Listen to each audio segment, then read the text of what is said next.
right, so we are here and so happy that Intellectual Madhouse has come forward to take a video. This is our first effort. Looking forward to have an amazing video session right over here at Agadiswar Falls near Pavanasam. Sir, பெரும்பாலான ஸ்டூடெண்ட்ஸுக்கு எதுக்கு இந்த மாதிரி கேள்வி வருது? இந்த மாதிரி கேள்வி நம்மளை பத்தி ஒருத்தவங்க என்ன நினைப்பாங்க, நம்ம இது பண்ணிட்டா நம்மளை பத்தி இவங்க தப்பா நினைப்பாங்களோ அப்படிங்கிற மாதிரி கேள்வி எதுக்கு சார் வருது? Right, good. இதுக்கு வந்து நம்ம ரெண்டு விதமா பார்க்கலாம். ஒண்ணு, இந்த கேள்வி எனக்குள்ள இந்த கேள்வி எழும்புச்சுன்னா இதுக்கு ஆன்சர் கிடைக்குமா அப்படிங்கிற ஒரு கேள்வி முதல்ல வரணும், வந்திருக்கணும். இல்லைன்னா யாருக்காவது இதுக்கான ஆன்சர் கிடைச்சிருக்கணும். இது வரைக்கும் எனக்கு தெரிஞ்சு யாருக்கும் இந்த கேள்விக்கு ஆன்சர் வெளியில இருந்து வந்ததே கிடையாது. அப்படியே ஆன்சர் வந்தாலும் அவங்க கிட்ட இருந்தே ஆன்சர் வரும். அப்போ எதனால இப்படி வருது அப்படின்னா, இது ஒரு சைக்காலஜிக்கல் ப்ராப்ளம். என்ன சைக்காலஜிக்கல் ப்ராப்ளம் அப்படின்னு நீங்க கேட்கலாம். ஒரு மனுஷனுக்கு ஒரு குவஸ்டின் வருது அப்படின்னா அந்த குவஸ்டின் வர்றதுக்கான ஒரு காரணம் அவருடைய மெமரியில இருக்கக்கூடிய தகவல்கள். அந்த மெமரியில இருக்கக்கூடிய தகவல்கள் தான் அவருக்கு குவஸ்டினை உருவாகும்.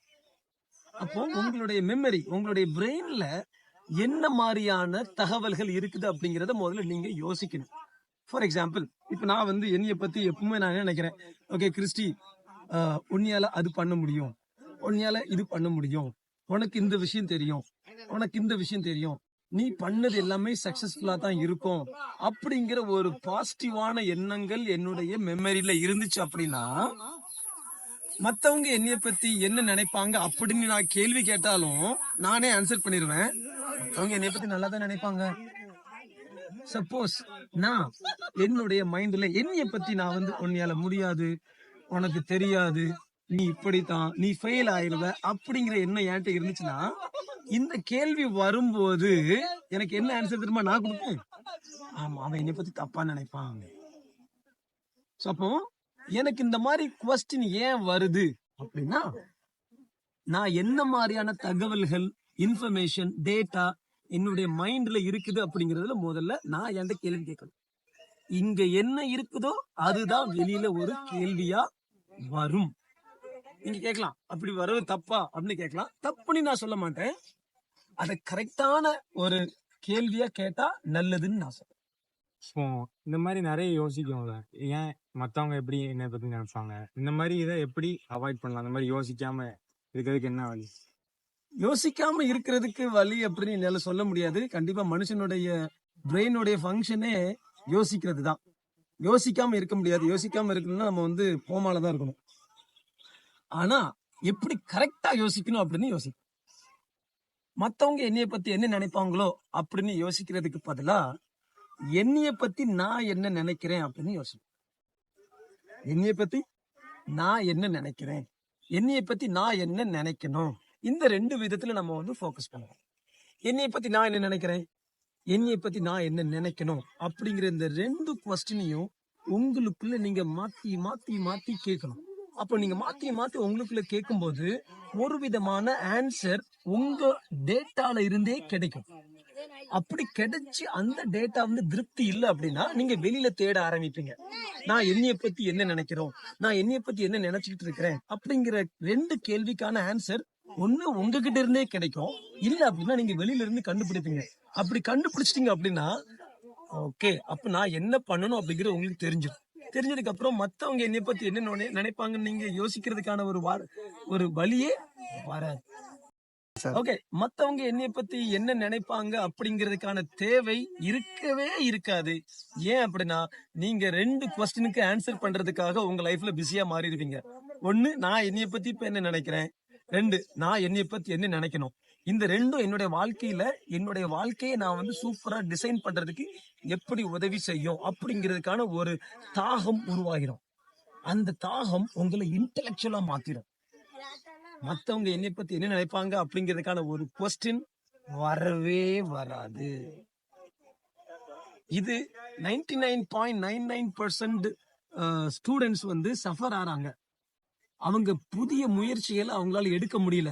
காரணம் அவங்களுக்கு முடியல அப்படின்ட்டு இல்ல, தெரியல அப்படின்ட்டு இல்ல, மத்தவங்க இத பத்தி என்ன நினைப்பாங்க அப்படிங்கிற ஒரே ஒரு அடுத்தவங்களுடைய சிந்தனையினால அவங்க அதை ஸ்டாப் பண்றாங்க. நீங்க சக்சஸா மாறணும், இல்ல நீங்க நினைச்சதை அடையணும், இல்ல எனக்கு இது வேணும், இதை நான் எப்படியாவது ஒரு 6 மாசத்துக்குள்ள, 1 வருஷத்துக்குள்ள, 5 வருஷத்துக்குள்ள நான் அடைந்தே தீரணும் அப்படிங்கிற ஒரு வெறி இருந்துச்சுன்னா, அதுக்கு எனக்கு என்ன மாதிரியான திறமைகள் தேவை, அந்த திறமைகளை நான் எப்படி கத்துக்கணும் அப்படிங்கிற ஒரு முக்கியமான போக்கஸ்ல நீங்க உங்களுடைய கவனத்தை செலுத்துனீங்க அப்படின்னா, மத்தவங்க ஏன் என்னைய பத்தி திங்க் பண்ணுங்கிறதுக்கான வாய்ப்பே இல்லை. உங்களுடைய ரூட் கிளியர் என்ன, எனக்கு இந்த திறமை வேணும், ஏன்னா நான் இதை அடைய போறேன், இந்த திறமைக்கு நான் என்ன பண்ணணும், இதை நான் எப்படி அடையணும், இதை அடையறதுக்கு முன்னாடி நான் எத்தனை மிஸ்டேக் பண்ணுவேன், எப்படியும் ஒரு 100 மிஸ்டேக்காவது பண்ணுவேன். 100 மிஸ்டேக் பண்ணலன்னா என்னால இதை அடைய முடியுமா? முடியாது. அப்ப மிஸ்டேக் இஸ் இன்னெவிட்டபிள், அதாவது மிஸ்டேக்கை தவிர்க்க முடியாது, தவறுகளை தவிர்க்க முடியாது அப்படிங்கிற ஒரு மனநிலைக்கு வந்துருவீங்க. திறமை தவறுகள் இல்லாமல் திறமையை உருவாக்க முடியாது. நாம தவறுகளை பண்றதுக்கு விரும்புவதில்லை, காரணம் அவன் என்ன நினைப்பான். தவறுகள் திறமைக்கு ஒரு அடித்தளம் உருவாக்கும். தவறுகள் பண்ணவில்லை என்றால் திறமைகள் வளர்க்க முடியாது. திறமைகள் வளர்க்க முடியவில்லை என்றால் உங்களுடைய சாதனையை அடைய முடியாது. உங்களுடைய போக்கஸ், நான் எனக்கு என்ன திறமைய இந்த சமயத்துல கத்து கொடுக்கணும், என்ன திறமைய நான் உருவாக்கணும் அப்படிங்கிற போக்கஸ்ல போயிட்டே இருந்தீங்க அப்படின்னா உங்களுடைய சாதனையை ஈஸியா நீங்க சாதிக்க முடியும். இந்த ரெண்டுலயும் போக்கஸ் வச்சீங்க அப்படின்னா மத்தவங்க என்ன நினைப்பாங்க அப்படிங்கிறதுக்கான ஒரு கேப் கிடைக்கவே கிடைக்காது. உங்களுடைய சிந்தனையை உருவாக்க வேண்டியது நீங்கள் மட்டும் தான்.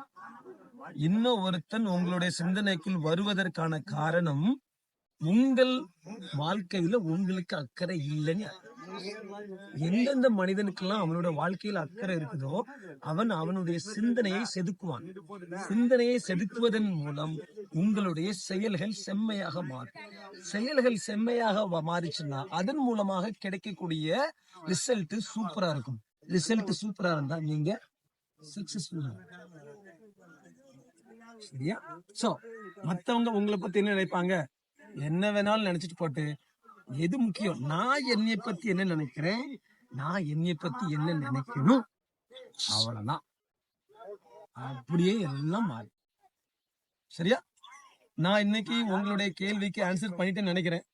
என்னமா காலேஜ்ல போய் நீங்க மத்தவங்க என்னைய பத்தி என்ன நினைப்பாங்க, மத்தவங்க என்ன நினைப்பாங்க அப்படின்னு நினைக்காம, நான் என்னைய பத்தி என்ன நினைக்கிறேன், நான் என்னைய பத்தி என்ன நினைக்கணும் அப்படிங்கறதுல போக்கஸ் பண்ணுங்க. பிரெயின் ஷார்ப்பா மாறும். உங்களை மாதிரி இன்டெலக்சுவலான ஒரு ஸ்டூடெண்ட இந்த கேம்பஸ்ல பார்க்க முடியாது. ஓகேவா? ஓகே. Okay sir, thank you.